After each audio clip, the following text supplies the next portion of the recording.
বল। আচ্ছা তাহলে তোরা শুনবি তো তাহলে? বল। আচ্ছা ঠিক আছে, তাহলে গল্পটা আমি বলি। হ্যাঁ, একদিন আমি ইটির গাড়িতে কাজ করি, বুঝতে পারিস? তা আসতেছি মালঞ্চে থেকে, আস্তে আস্তে আস্তে আস্তে দেউলি হয়ে আসতেছি, দেখি একটা ভেড়া ঘুরপাক খাচ্ছে।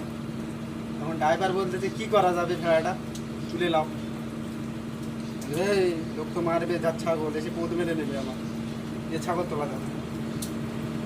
তা ড্রাইভার বলতে পোদ মানে মারবে, তোর তো ভালো লাগে, লে তুই ছাগলটা তুলে নে। ঠিক আছে, ছাগলটা আমি তুলে নিলাম।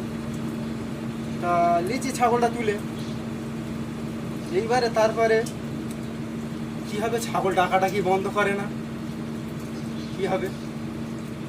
আমি বলি ড্রাইভার ভাই কী হবে? ও বলে দেখ কী করলি ভালো হয়, তুই দেখ। তা আমি এখন চিন্তা ভাবনা করে দেখলুম যে কী করা যায়।